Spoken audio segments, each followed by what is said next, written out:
Welcome back, all my pummeling people. It's me, Only Run Very New, and of course, like always, bringing you Bravo gameplay using Talishar Client. Today, we are playing against Viserai. I wanted to bring this matchup not because I think it will be super relevant. Like, I don't think Viserai is heavily played. Although I have seen it quite a bit more lately on Talishar than maybe a few months ago.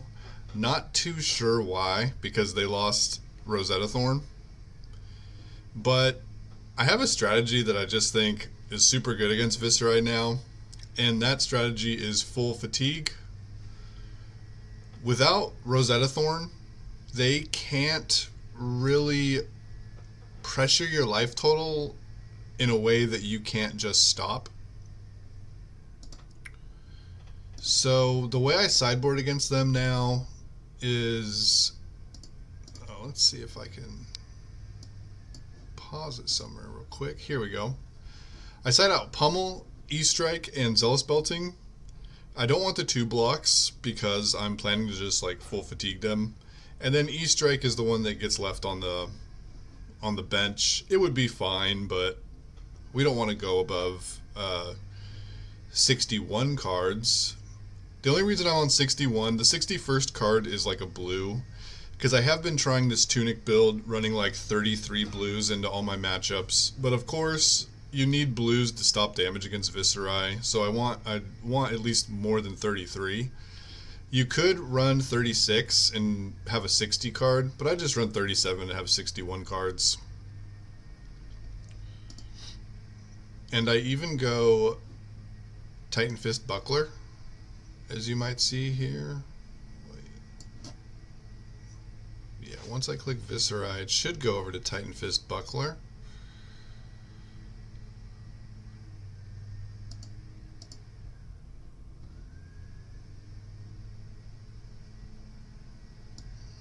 My video is kind of messed up here.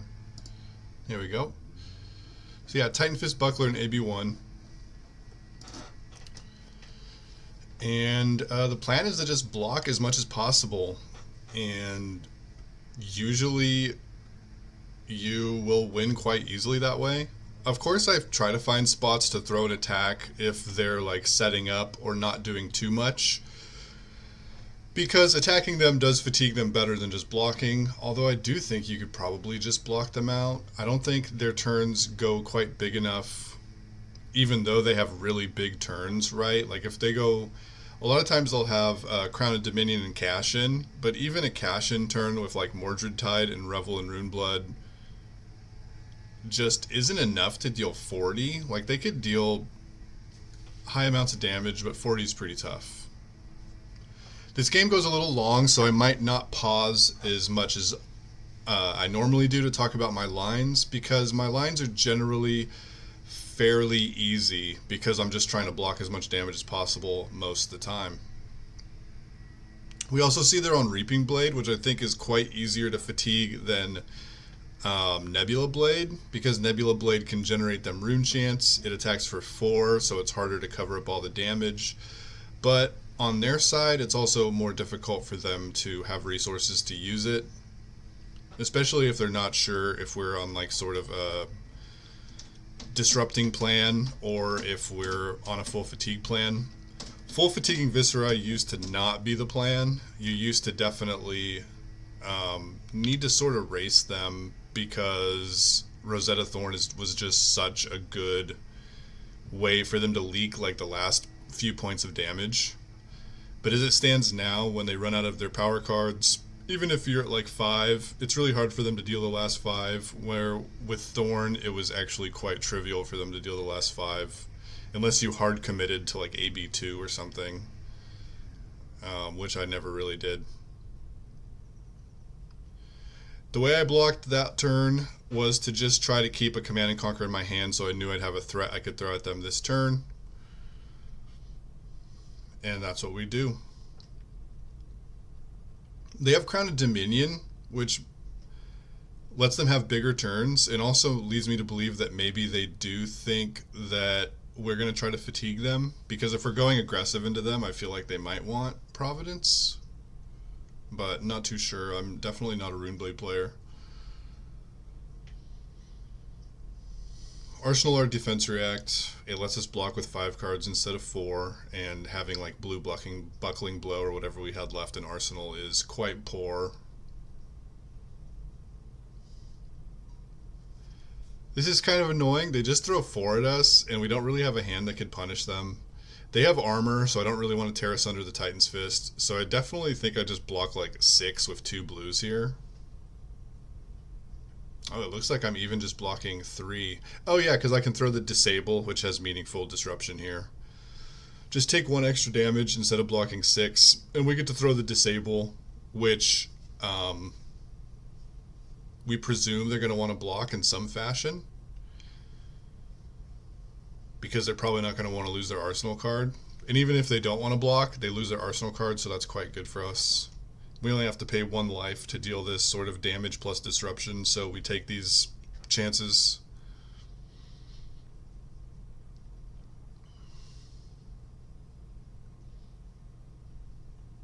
We don't want to use our defense reaction because like our 4-card hand doesn't really do too much more. It could dominate it, but not a big deal.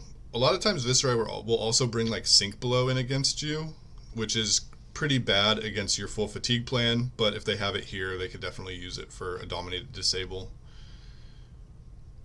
And we get 2 cards out of their hand, which is nice. In case we draw something, we can throw at them this turn.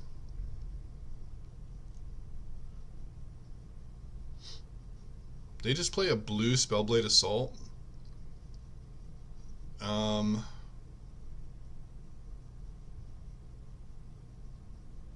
We could Sink Below away one of our reds, looking to throw Starstruck off of 2 blues and our Tunic counter. And I think I would Sink Chokeslam just in case we miss. Oh no, I think I Sink Fate Foreseen just in case we miss. We can Chokeslam them. But sinking away Chokeslam would be better if we hit, because then we could Starstruck them in Arsenal and defense reaction. But I guess having the threat in Arsenal is also pretty good here, because we have to assume this Starstruck is going to get a lot of cards out of their hand. And we're off to a very good start this game. Normally in a full fatigue plan, you're not like attacking them a bunch, but we've been able to attack them like 3 times with CNC, Disable, and now the Starstruck, which lined up perfectly with our Tunic counter. Been really liking this Tunic build. At this point, I don't even really miss Tectonic. I've gotten really used to the Tunic.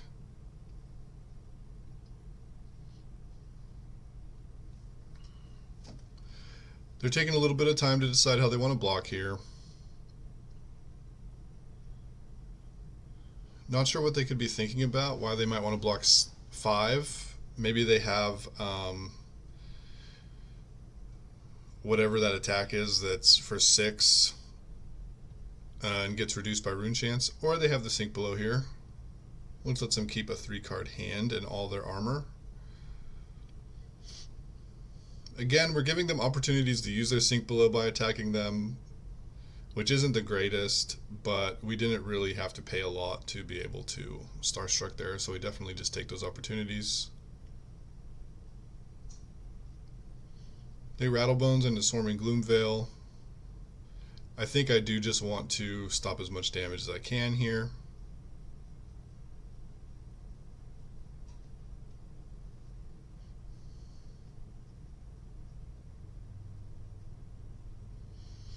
They're probably going to Reaping Blade after this. We have the 1 floating for the Rune Chant. Oh no, they have a Revel in Runeblood here. So yeah, we're going to just pitch everything. We were thinking about playing this Warmonger's Diplomacy, but I'm just going to pitch it to gain 3 life. Maybe that's wrong. Maybe Warmonger's Diplomacy getting played is worth more than 3 life on average, but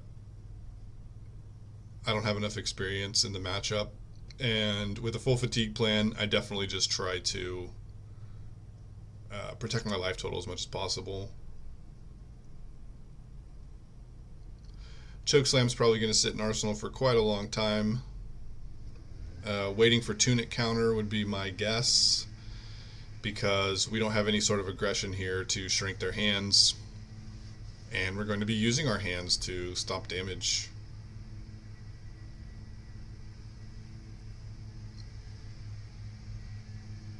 We can kind of think about this turn, how Warmonger's Diplomacy would have affected it. Maybe we could be at 34 and under the effects of Warmonger's Diplomacy.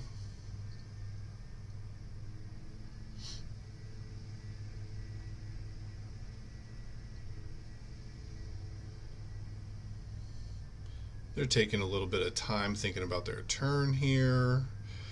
Maybe they have like a Become the Arknight, which always further complicates the turn. When you have a lot of options, when literally every card in your deck is an option for you to go tutor for, it can be a lot to think about. Let me see if we can skip forward a little.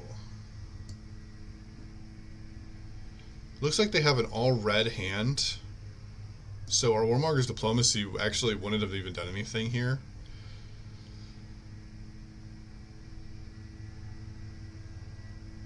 So just sink below, and then I actually get to immediately cast this Choke Slam, dominate it even, and then Arsenal the Crippling Crush, waiting for the Tunic counter. Again, maybe on a full fatigue plan, just playing Warmonger's Diplomacy is worth more than throwing the Choke Slam, but I like to get my damage in when I can. It might be bad if they have the sink below, because we really want to limit the effects that the effectiveness of their defense reactions if we're on a fatigue plan. It would be nice if we could get them to use it on Titan's Fist, but we're just going to try to take like an efficient sort of mid-range line here. We didn't have to pay any extra life to do this, so it's not like we're like off the fatigue plan. And if we get him to block with any sort of attacks, or if we catch him with a turn where he wanted to shrill and the Choke Slam effect is like actually good, this could be a lot better. And just like even in fatigue matches, your opponent's life total does matter. Like if they just take a bunch of damage and get down low, then Titan's Fist just makes them block with cards a bunch. So they have Mordred Tide. They have double Mordred Tide, so Warmonger's Diplomacy probably would have been much more effective this turn. Although they could have always just like waited till the turn after, but then we would have had the Crippling Crush to use, most likely. They play a Sonata, and they only get one attack. We're just going to pitch into it, because why not? I guess we're giving our opponent information that we want to use our hand to block when we pitch into that, and we would probably have the same opportunity to pitch to stop these rune chants. So maybe it's a slight leak.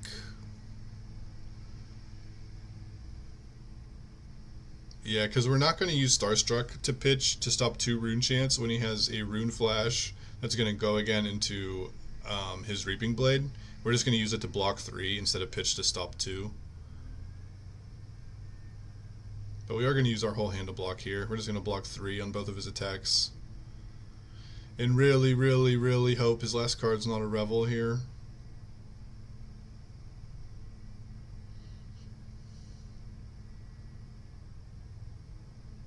Alright, so we dodged the Revel, which would have been worth like 9. But we still do take quite a bit of damage. But he only has 1 Mordred Tide left in his deck.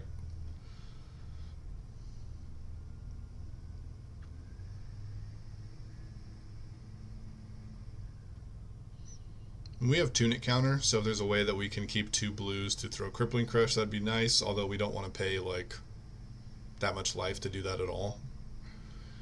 Rather just wait for an opportunity where he wants to play a Read the Runes or do something a little slower.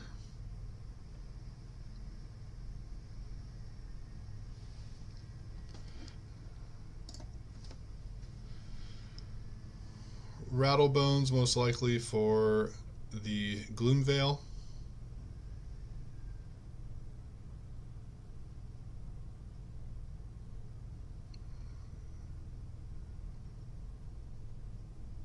And yeah, we're just gonna block.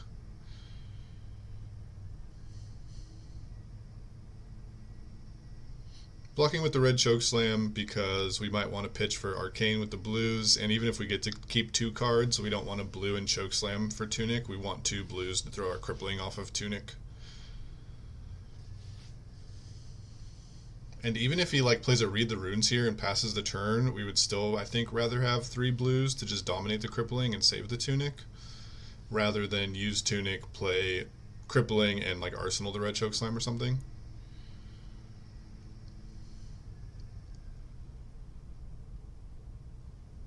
So he's only coming in for 5 damage here. He's playing Deathly Duet with 1 rune chant and pitching a non-attack. So I think this is a great opportunity to just take the rune chant, take 1 damage from this attack, and keep 2 blues to be able to throw a crippling. We really only had to take 2 damage to throw this crippling crush, and I think that's definitely a low enough amount of damage to take.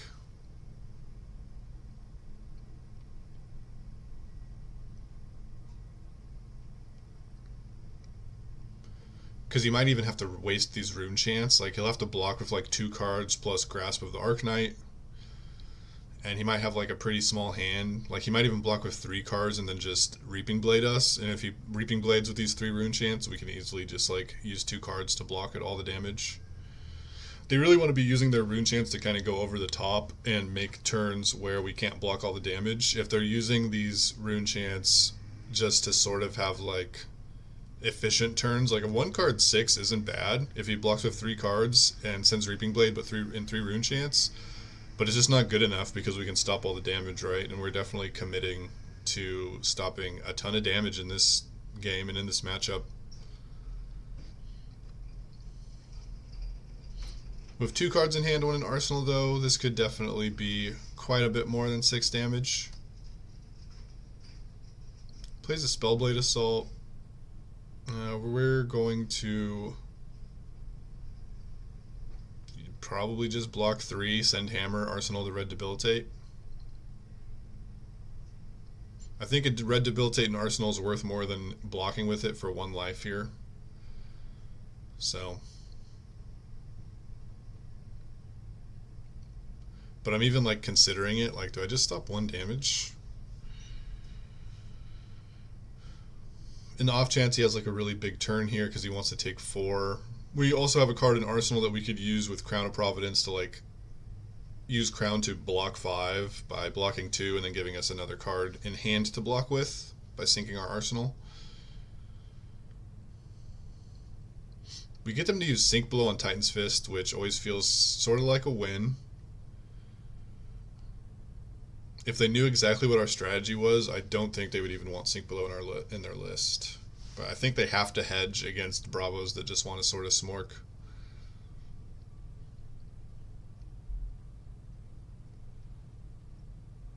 Deathly Duet. I think I will stop 2 rune chants. And then I might even block this with armor because it has the Mauvern Skies go again.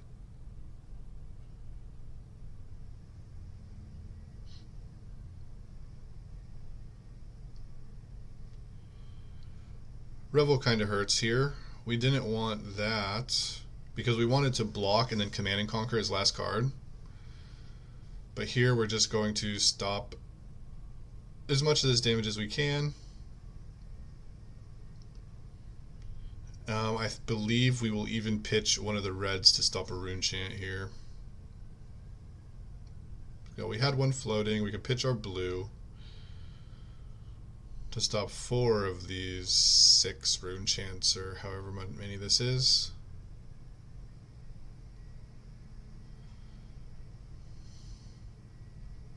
And then we're going to take 1 rune chant and then block the Reaping Blade.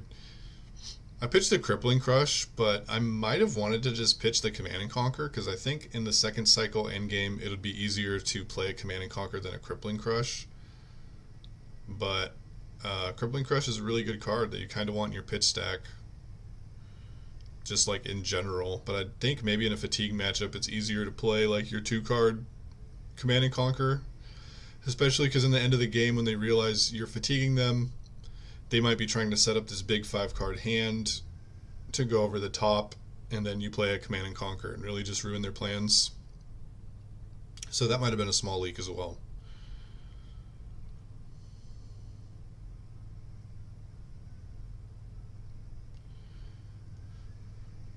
As you can see, I blocked as much damage as I could while keeping one card in hand that just hammered back for 4. Oh no, we can actually debilitate because we get the tunic counter. Yeah, that's way better. And I think we only took 1 rune chant there to hold a card. Definitely worth it. And unlike Chokeslam, debilitate is a crush effect that should always be relevant, unless they do something like Mordred-Tide Read the Runes. But if they do something like Mordred-Tide Read the Runes, we also get like a 4-card hand to hopefully throw another disruptive attack.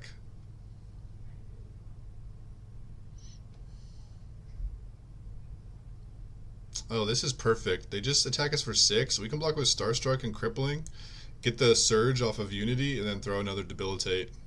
That's wonderful. A lot of times against these aggro decks, it can be hard to like get the Unity trigger in an efficient way, but that just lined up really good for us.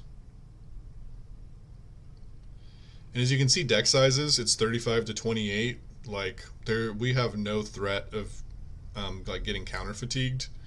Sometimes aggressive decks can be fairly efficient, and attacking is always more efficient for fatigue rate than blocking is. But we've been able to attack a few times with big attacks, which helps. And also, a lot of their damage is rune chant based, which when we block that, a card goes back in our deck as opposed to our graveyard.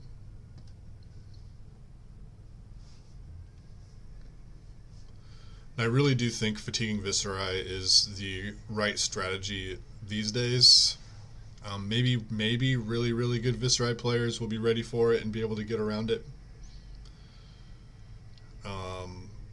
I kind of am going to make them go over the top, though. I'm not just going to, like, assume they can. They block with a cash-in, which leads me to believe they have a cash-in already ready to go. They might have one, like, tucked in Arsenal, waiting for a really big hand where we don't do anything to them. But I don't imagine they would have wanted to block with a cash-in if they didn't have one already ready to go. Or if they only played, like, one in their deck or something.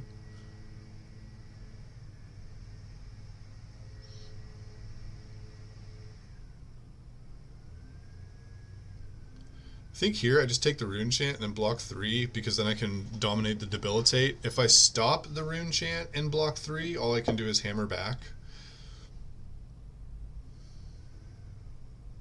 And paying 1 life to be able to dominate a debilitate definitely seems fine, even when you're on a heavy fatigue plan.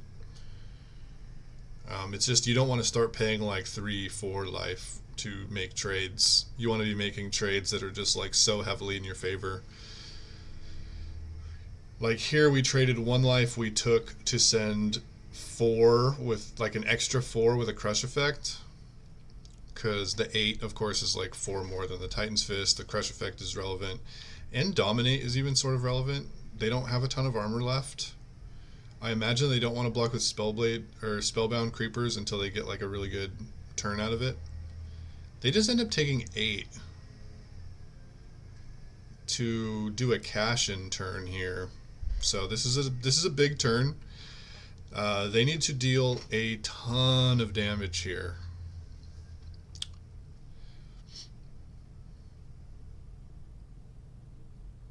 Like if this turn's not good enough for them, I think they just lose.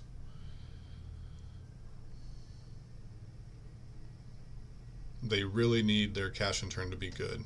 But they started with Mordred-Tide, so that's definitely good for them. They don't want to be cash-in just to like be doing not a ton. If we're fatiguing them, they need to take full advantage of all their opportunities to go way over the top.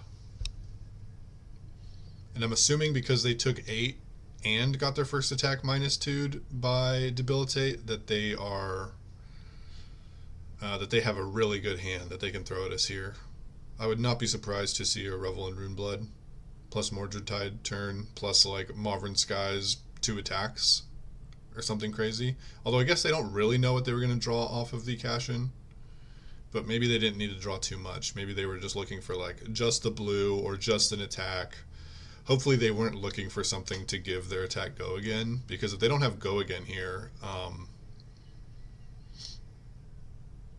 it'd be pretty bad for them. Although they do have spellbound creepers, so this seems like a turn that might take them a long time to think about. So let's just see what they do. Okay.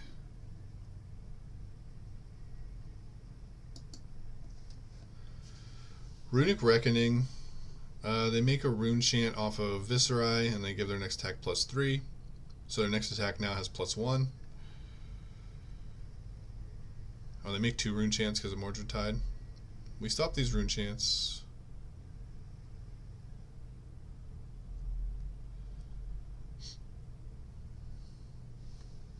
And I believe all 3 effects of this are on. They've made 3 auras this turn, right?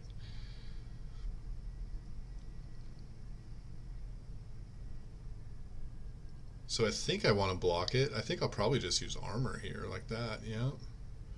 Because this is really the turn we have to live through and mitigate as much as possible. There could be an argument for like not using armor and just like expecting to get 3 value out of our cards by blocking an attack. But if they go like Revel into Reaving Blade into Arsenal a card, we actually wouldn't get 3 life from one of our cards. Although we would swing the hammer, and there are 3 hammer swings from death, so maybe that would be better for saving armor for like a future Mauvrin Skies on hit or something. They become the Arc Knight.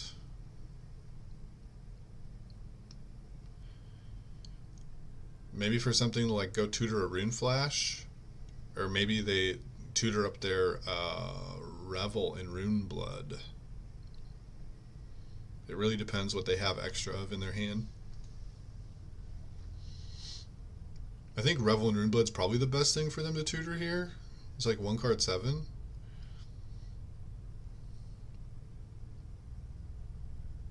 But if they don't have an attack to discard, Rune Flash is like a fine alternative. It's like a 1 card 6, right? Because it makes 2 rune chants from Viserai and then it acts for 4 go again.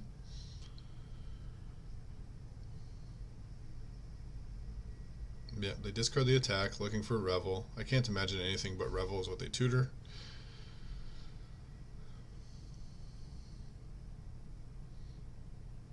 And we're going to end up taking some damage here. They're going to play the Revel, go up to 11 rune chants, and then swing Reaping Blade, presumably. They might have in like a red Amplify the Arc Knight in hand, which would be worth even more damage.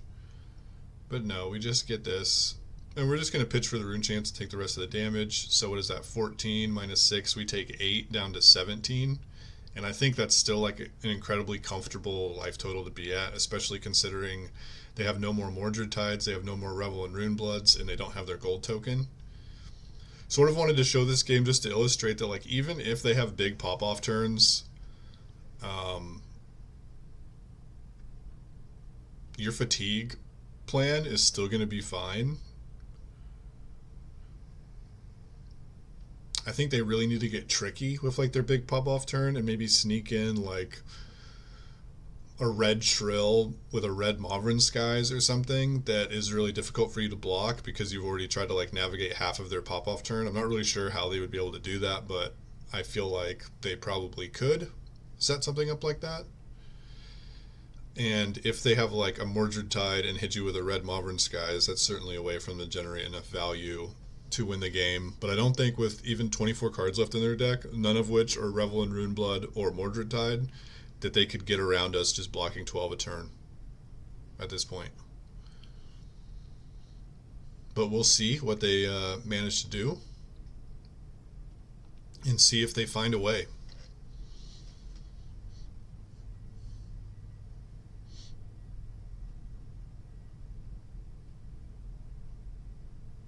Maybe they have an all-red hand here. Yeah, I'm just going to use Tunic to stop a rune chant, pay 3 or block 3, and then throw Spinal Crush.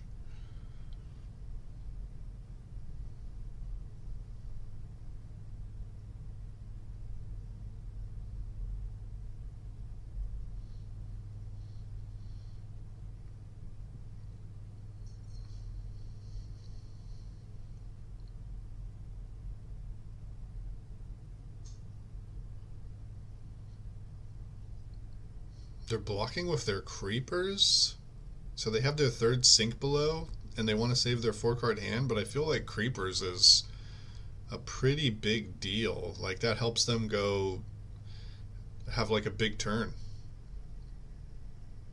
So, not sure. Maybe that's like one of the ways they need to be trying to beat fatigue too, is getting like really good spellbound creeper usage. Using it as an iron rot boots is probably not getting it done.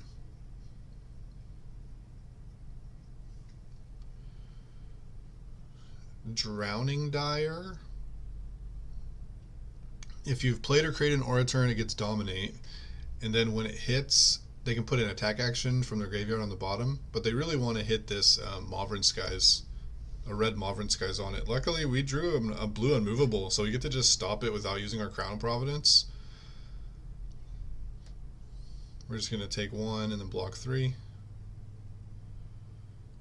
Because I do think we want to be swinging our Titan's Fist here, rather than just stopping 1 rune chant with our extra card.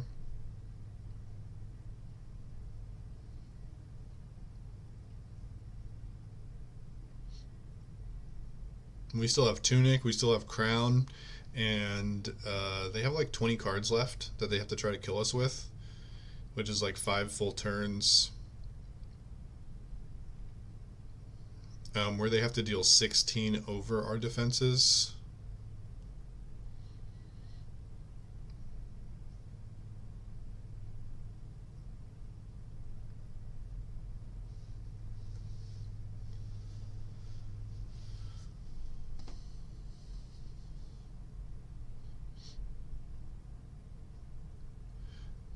They're taking quite a long time to decide here. I think it's certainly very reasonable for them to be thinking a long time here, because they're probably not just thinking about this turn cycle. They're probably thinking about all the things we just talked about, how they're like, okay, we have like 5 turns to deal 16 damage. Do I take 4 to try to leak some damage this turn? Like, they know that they have to fight against fatigue at this point, so it's certainly fine for them to be tanking here and really thinking about their plan, thinking about what cards they've pitched and how they're going to try to finish this game.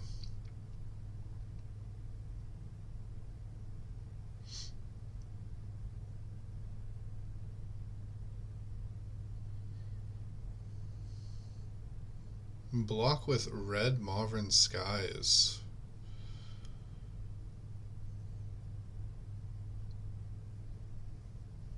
And then play a blue Mauvern Skies?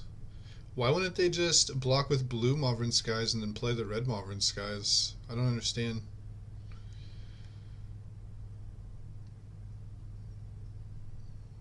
That does not make a lot of sense to me. But we're just going to Fate Foreseen here.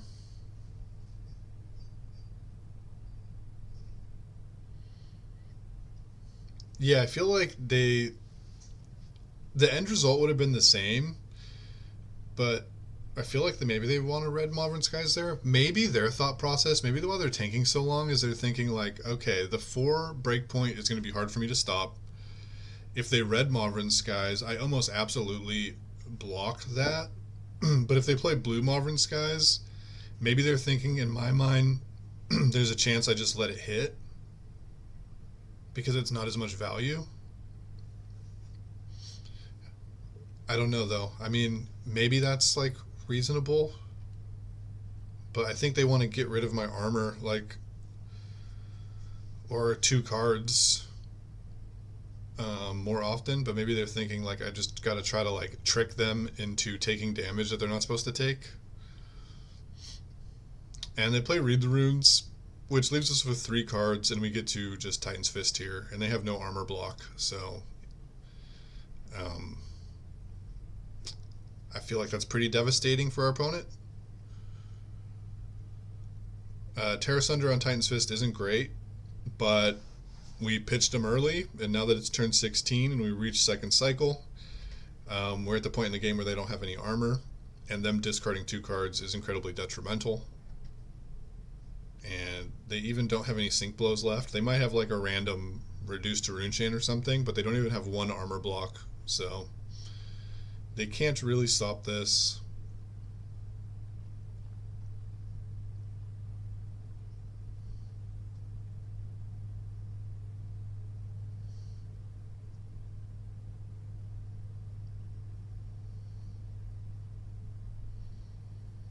That's not a bad little one card hand, but we're just very happy to block this damage and then send hammer back for 4.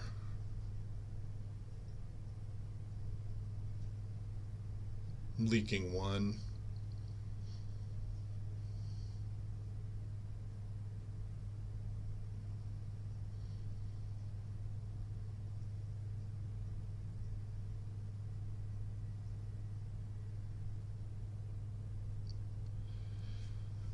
They're playing Become the Arcanite, not sure what they're going to go get. They discarded an attack. So he's going to get to read the runes. And that's going to allow us to tear us under our Choke Slam if they play it. Thanks to Tunic counter, we can play our 4-drop blue attack instead of Titan's Fist and come in for 7 Dominate with Tear Asunder. And presumably win the game if they don't have defense reaction arsenal.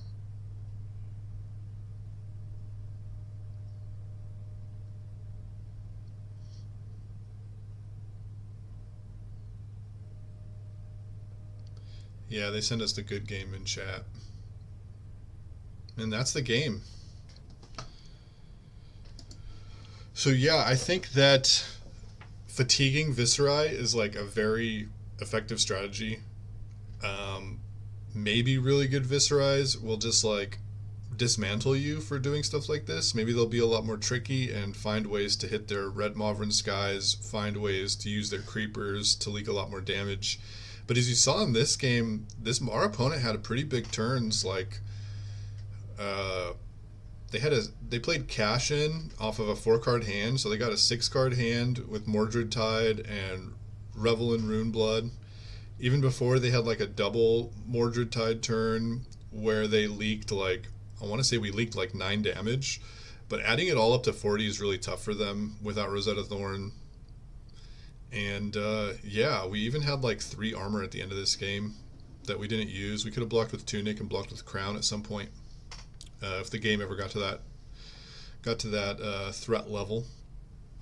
So if you run into a Viserai, just try this strategy and see how it works out for you.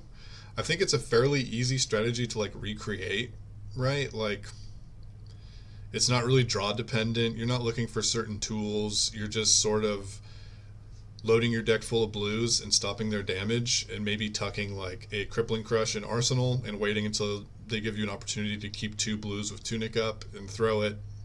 Not really because it's going to deal a bunch of damage or cripple their like single turn, because you don't really care about any of their single turns, but just like fatiguing them extra.